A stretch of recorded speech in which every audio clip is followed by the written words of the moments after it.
जय हिंद। एक अक्सर टॉपिक में लड़का फंसता है कि सर गंगा गंगोत्री से निकलती है या गोमुख से निकलती है। हमारे हिसाब से भैया कहीं नहीं निकलती है, और आप भी अगर कंसेप्ट समझेंगे ना तो इस तरह का क्वेश्चन कभी पूछिएगा ही नहीं।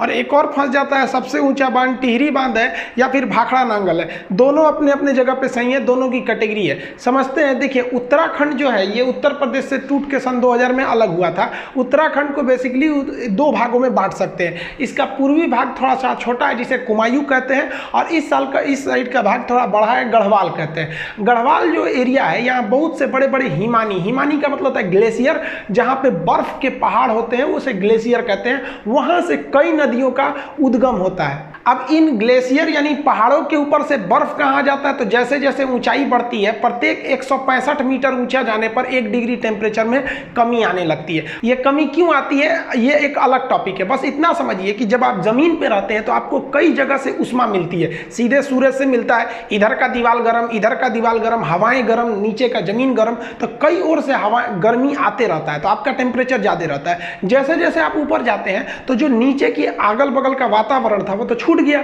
अब केवल आपको सूर्य की गर्मी मिलती है, इसलिए ऊपर जाने पर टेम्परेचर घट जाता है। टेम्परेचर घटने से जो हवा की नमी होती है, जैसे नमी हमेशा हवा में बरकरार रहती है, गर्मी में दिखता नहीं है, ठंडी में दिखता। हम जब सांस छोड़ते हैं ना तो ठंडी में वो नमी दिखने लगती है, गर्मी में नहीं दिखता है। वही नमी इन पहाड़ों से टकरा और एक बर्फ का स्रोत बना देती हैं, और वही नीचे से पिघलकर नदियों का उद्गम स्रोत बन जाता है। तो नदियों का उद्गम स्रोत पहाड़ी का हिमानी यानी ग्लेशियर होता है। अब जरा ध्यान से समझिए, गंगा इस तरह से निकलती है। ये हम 2 इमेज बनाएंगे, इसमें पूरा जगह नहीं लिखे हैं ताकि कॉम्प्लिकेटेड होगा, आपको समझने में दिक्कत हो जाएगी। जबकि अगर आप दूसरा इमेज देखेंगे तो उसमें हम सारी नदियों का नाम वगैरह लिख दिए, इसको हम आपको स्क्रीनशॉट लेने का टाइम दे देंगे। अब यहाँ समझिए, सबसे पहला जो एक जगह है उसका नाम है बद्रीनाथ। उस बद्रीनाथ में एक जगह है संतोपत हिमानी।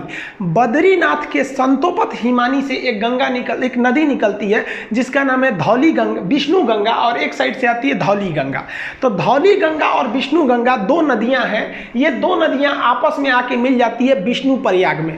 प्रयाग का मतलब होता है मिलन स्थल। तो विष्णु गंगा और धौली गंगा आके मिलती है विष्णु प्रयाग में, और यहाँ इनकी गहराइयाँ बराबर हो जाती हैं लगभग। जब 2 नदियों के मिलने के वक्त में गहराई बराबर हो जाए तो उन नदियों का नाम चेंज कर दिया जाता है। यदि एक की गहराई ज़्यादा दूसरी की गहराई कम तो नदी गहरी वाली नदी के नाम से ही नदी आगे बढ़ेगी। तो यहाँ लगभग गहराई बराबर हो जाती है विष्णु प्रयाग में, तो नाम बदलकर इस रेड वाली नदी का नाम रख दिया जाता है अलकनंदा नदी। यहाँ से यहाँ तक ये रेड वाली नदी है अलकनंदा नदी। अब इसको ओवरव्यू में समझिए। अलकनंदा आगे बढ़ती है, आगे जाकर एक नदी आके मिलती है जिसका नाम है नंदाकिनी नदी। मंदाकिनी अलग है और नंदाकिनी अलग है। नंद लाला जो है नंदाकिनी नदी आके मिलती है, तो वो नंदाकिनी नदी कम गहरी है, अलकनंदा ज्यादा है, तो नंदाकिनी यहीं समाप्त हो जाएगी भूगोल के हिसाब से। अब ये भी जगह तो मिलन स्थल हो गया। मिलन स्थल को प्रयाग कहते हैं, चूंकि नंदाकिनी नदी मिली है इसलिए इसे कहते हैं नंद प्रयाग। नंद प्रयाग के बाद नदी और आगे बढ़ती है, तो यहाँ आगे बढ़ती है तो एक और नदी आके मिलती है पिंडार नदी। पिंडार नदी जहाँ आके मिलती है उसे कहते हैं हम लोग कर्ण प्रयाग। तो कर्ण प्रयाग में पिंडार नदी आगे मिल गई। अलकनंदा जो है कहती है भाई तुम कम गहरा हो, तुम यहीं खत्म हो जाओ, आगे हम ही बढ़ेंगे। अलकनंदा आगे बढ़ती है तो एक और नदी आके मिल जाती है, वो नदी निकलती है केदारनाथ से। ये वाली निकली थी बद्रीनाथ से। उस नदी का नाम है मंदाकिनी नदी। ये मंदाकिनी नदी आके इसे मिलती है, ये जाके मिल जाती है यहाँ पर। मंदाकिनी कम गहरी, ये ज्यादा गहरी, इसलिए मंदाकिनी यहाँ समाप्त। अब ये मिलन स्थल है, इसका भी नाम प्रयाग रहेगा, तो इसका नाम हो जाता है रुद्र प्रयाग। रुद्र प्रयाग से नदी फिर आगे बढ़ती है, अभी भी अलकनंदा, इस रूट में बहुत गहरी है अलकनंदा। अब यहाँ से आती है उत्तर काशी जिला से। उत्तर काशी के पास एक जगह है गंगोत्री। अब गंगोत्री के पास एक एक्यूरेट पॉइंट की बात करेंगे तो वो है आपका गोमुख। वहाँ से एक नदी निकलती है जिसका नाम है भागीरथी नदी। ये भी बहुत बड़ी नदी है और उत्तराखंड के लोग मुख्य रूप से इसी को गंगा मानते हैं, ये वाले साइड को, ये उसकी सहायक समझते हैं। तो भागीरथी निकलती है, तो इस भागीरथी के बीच में एक नदी आके मिल जाती है भिलांगना। छोटी सी नदी कहती है भागीरथी चला यहीं पे खत्म हो जा। भिलांगना इस को लेके आगे बढ़ जाती है और भागीरथी भिलांगना को लेके आगे बढ़ जाती है और भागीरथी जाके इस अलकनंदा में मिलती है देव प्रयाग के जगह पे, और यहाँ पर दोनों की गहराई लगभग बराबर हो जाती है, तो इसका नाम हो जाता है गंगा। अब आप बताइए, गंगा तो इतनी नदियों से मिल के बना है, अब इसको याद करना बड़ा टफ है, तो उसको तरीका समझिए याद करने का। देखिए, विष्णु भगवान थे, इन्होंने अवतार लिया, तो कृष्ण भगवान का अवतार लिए थे ये, तो बचपन में कृष्ण भगवान का नाम क्या था? यशोदा का नंदलाला, नंदलाल। तो विष्णु भगवान क्या बने? नंदलाल बने।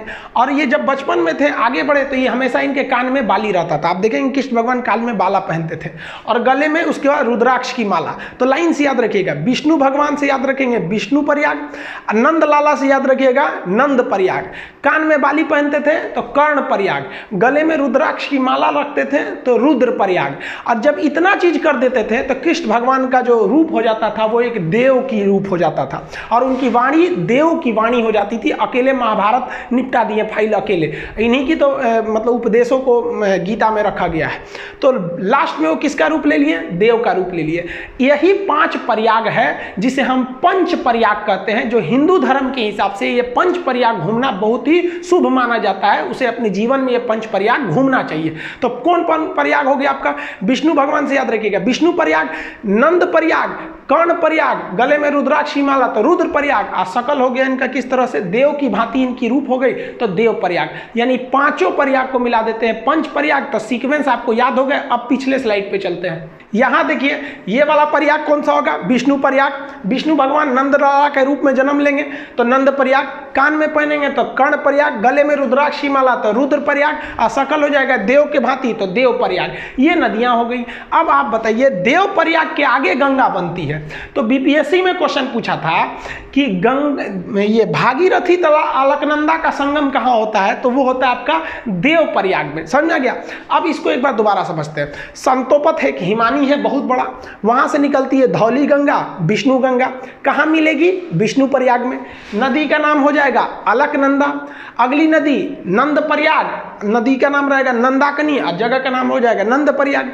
इसे भी अलकनंदा लेके आगे बढ़ेगी और अलकनंदा में आगे जाके मिलेगी पिंडार नदी। अब की जगह कौन हो जाएगा? कर्ण प्रयाग। अलकनंदा फिर आगे बढ़ेगी, मंदाकिनी को ले जाएगी अपने साथ, मंदाकिनी को ले आके मिलाएगी तो हो जाएगा रुद्र प्रयाग। गले में रुद्राक्ष की माला हो गई। अब कृष्ण भगवान के पास यही सब तो चीजें थी, अब देव का रूप ले लेंगे। यहाँ पे भागीरथी आएगी अपने साथ भिलांगना को मिलाते हुए और मिल जाएगी देव प्रयाग में, और यहाँ से बन जाएगी गंगा। तो देखिए, गंगा तो भाई साहब निकलती ही नहीं है, गंगा नदी बनती है इतनी नदियों से मिलकर।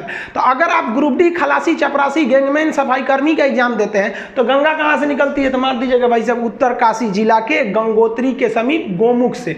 लेकिन अगर आप बड़े एग्जाम को देते हैं, कमीशन लेवल का, पीसीएस, यूपीएससी लेवल का, तो इतने छोटे लेवल का वो क्वेश्चन ही नहीं पूछेगा गंगा निकलती कहाँ से, क्योंकि उसको पता है कि भाई साहब गंगा निकलती नहीं है। गंगा एक बहुत बड़ा नदियों का एक पैटर्न है, ड्रेनेज पैटर्न है, जिसे समझना पड़ेगा। इसमें हम इन नदियों को लिख दिए हैं, यहाँ पे जो घेरे हुए हैं ये प्रयाग है, विष्णु प्रयाग, नंद प्रयाग, कर्ण प्रयाग, रुद्र प्रयाग, देव प्रयाग, और ये नदियों का नाम लिख दिए हैं। एप्लीकेशन में जब इसी को पढ़ाएंगे तो इसमें हम आपको याद, क्लास में जैसे याद करा देते थे उसको याद करा देंगे। अब यूट्यूब पे याद थोड़े कराएंगे बैठा के आपको, और इसका पीडीएफ और नक्शा में हम आपको इसको भरवाते थे।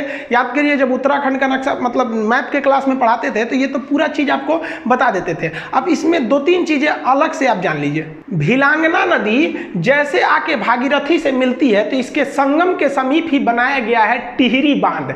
अब ये टिहरी बांध में पानी बहुत भयानक लग जाता है और इस टिहरी बांध पर खतरा होता है, इसलिए टिहरी बांध के पीछे एक सपोर्ट के लिए एक और बांध है जिसका नाम है कोटेश्वर बांध। तो टिहरी बांध किस पर है? भागीरथी नदी पर बनाया गया। इसके सपोर्ट के लिए कोटेश्वर बांध बनाया गया। जब भी बड़े बांध बनाए जाते हैं तो उसके सपोर्ट के लिए पीछे भी रहते हैं। जैसे भाखड़ा बांध बहुत बड़ा बांध है तो उसके पीछे एक और बांध है नांगल बांध। तो भाखड़ा अलग है, नांगल अलग है, ऐसे मिला के पढ़ देते हैं तो भाखड़ा नांगल एक लगने लगता है। अब दोनों बांध की कैटेगरी अलग है, दोनों में कौन ज्यादा ऊंचा है उसको समझिए।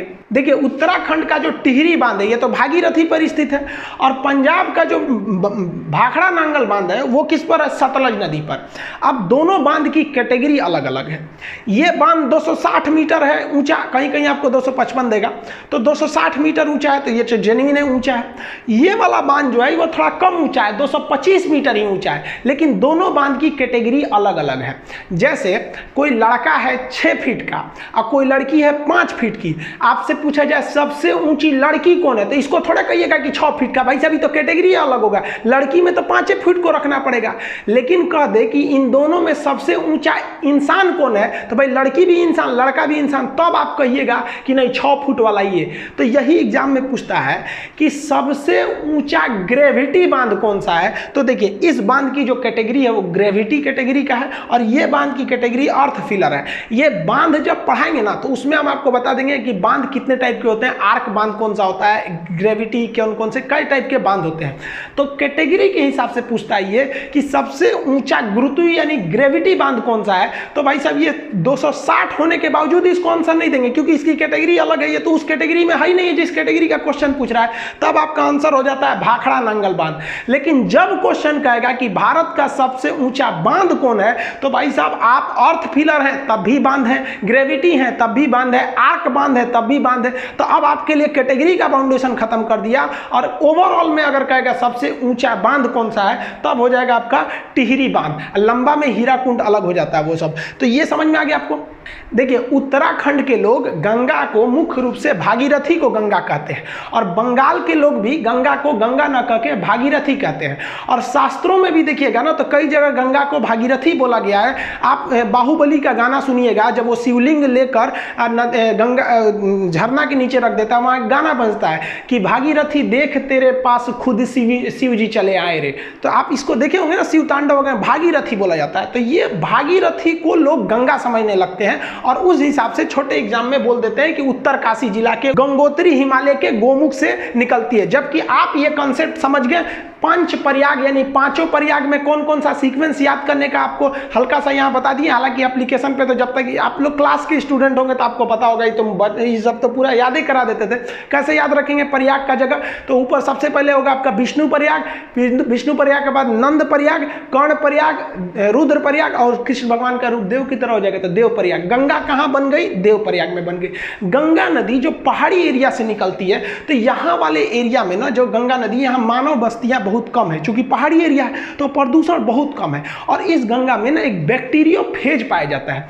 बैक्टीरियोफेज एक ऐसा चीज होता है जो हानिकारक जीवाणुओं और विषाणुओं को मार के खा जाता है, इसलिए गंगा जी के पानी में कीटाणु वगैरह नहीं लगते हैं, वो बैक्टीरियोफेज की वजह से। आईबी का एग्जाम दिए होंगे तो पूछा होगा किसके वजह से गंगा जल में कीड़े मकोड़े नहीं लगते हैं, तो बैक्टीरियोफेज ऑप्शन सी पर था। तो ये ध्यान से रखिएगा आप लोग। और आजकल देखिए हम लोग की भी कुछ गलती है, गंगा नदी में जो क्षमता है उसको पुनर्निर्माण करने की, उसमें तो हम लोगों ने अत्याचार कर दिया। कानपुर से जब गंगा निकलती है एकदम गंदगी मचा देते हैं, तो हम लोग गंगा को कुछ ज्यादा गंदा कर दिया। वो तो लॉकडाउन हो गया तो जो हम लोग सोच रहे थे गंगा साफ करेंगे अपने से साफ हो गया, अभी थोड़ा सा ढील हुआ ना लॉकडाउन में, फिर गंदा करके हम लोग रख दिए। तो प्रकृति से हम लोग भी खिलवाड़ करते हैं तो प्रकृति हम लोग के साथ भी कर देती है, कोरोना वगैरह देके। तो ये आप समझ में आ गया आप लोग को। इसका पीडीएफ वगैरह एप्लीकेशन जो पढ़ेंगे आप लोग, तो एप्लीकेशन पे इसका पीडीएफ और इसका जो टेस्ट हो गए अब तक कितने क्वेश्चन इससे रिलेटेड दिए गए उसमें दे देंगे। और न्यू रिक्रूटमेंट भी आ गया, आप देख रहे हैं, आप लोग को अब अच्छे से पढ़ना पड़ेगा, ये नहीं कि ऐसे छोटा मोटा पढ़ लेंगे तो रिजल्ट हो जाएगा। आई होप आप इसको समझ गए होंगे। मिलेंगे नेक्स्ट वीडियो में, तब तक के लिए जय हिंद।